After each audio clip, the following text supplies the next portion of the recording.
یہ جس معاشرے میں ظلم پھیل چکا ہو اس معاشرے کا زندہ رہنا بھی ایک معجزہ ہے۔ حضرت علی کا فرمان ہے نظام کفر کے ساتھ چلتا ہے، ظلم کے ساتھ نہیں چلتا۔ جب معاشرے میں ظلم پھیل جاتا ہے تو اللہ تعالیٰ اس معاشرے سے نظریں ہٹا لیتا ہے اور وہ معاشرہ حقیر ذلیل فقیر ہو جاتا ہے۔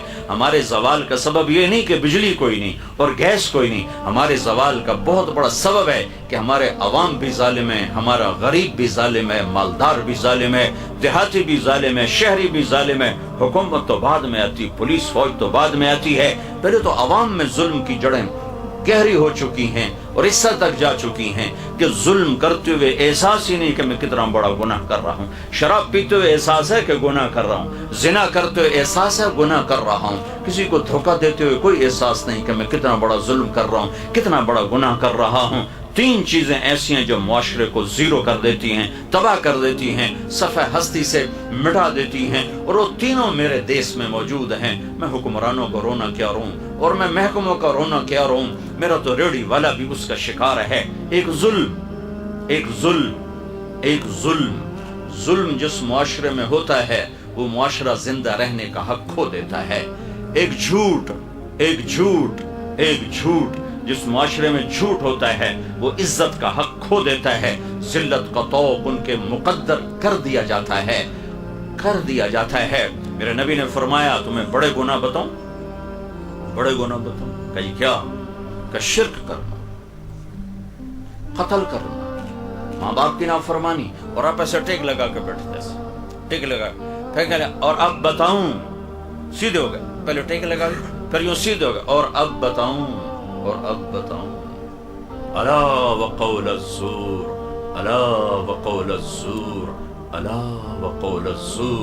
اور جھوٹ اس کو اتنا دہرایا کہ صحابہ فرمانے لگے ہمارے جی میں ہے کہ کاش اب آپ چپ کر جاتے۔ اور دوسری جگہ فرمایا جھوٹی گواہی، جاؤ پاکستان کی عدالتوں میں دیکھو ٹکے گواہ بک رہے ہیں کہ ساڑھ کول گواہی لے لو، ساڑھ کول جو پوانے جب پوا دو۔ تو ایک ظالم معاشرہ سر اٹھا کے زندہ نہیں رہ سکتا، پست ہونا ہی مقدر ہے۔ ایک جھوٹ ایسی لعنت ہے، میرے نبی کا فرمان ہے الصدق ینجی والکذب یہلک، جھوٹ ہلاک کرتا ہے، سچ نجات دیتا ہے۔ ہمارے چھوٹے بچے جھوٹ بولتے، ماں جھوٹ بولتی، باپ جھوٹ بولتا ہے، بھائی جھوٹ بولتے ہیں۔ سیاستدانوں کا جھوٹ تو بہت بعد میں آتا ہے، ریڑھی والا جھوٹ بولتا، سیل مین جھوٹ بولتا۔ 1 کروڑ پاکستانی اکٹھے کروں تو ایک بھی سچا نہیں ملے گا مجھے۔ تیسری چیز دھوکہ، خیانت، بددیانتی۔ ایک ہی گناہ کے کئی نام ہیں، دھوکہ، فراڈ، بددیانتی، خیانت۔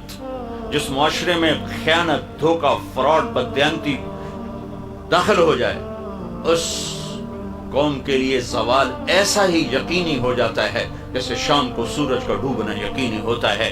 جیسے سورج کو واپس نہیں لا سکتا اس معاشرے کو ذلت سے واپس کوئی نہیں لا سکتا۔ جتنے مرضی عالی شان حکمران بٹھا دیے جائیں، اگر یہ 3 کام موجود ہیں، لوگ ظالم ہوں، لوگ جھوٹے ہوں، لوگ بددیانت، دھوکے باز، فراڈی ہوں، تو دنیا کی کوئی طاقت انہیں عزت کے سیڑھیوں پر نہیں چڑھا سکتی۔ ان کے لیے ذلت کی گہرائیاں مقدر ہو گئیں۔ لا الہ الا اللہ محمد رسول اللہ علیہ صلاة اللہ وآلہ والأحبہ۔ لا الہ الا اللہ محمد رسول اللہ علیہ صلاة اللہ وآلہ والآلہ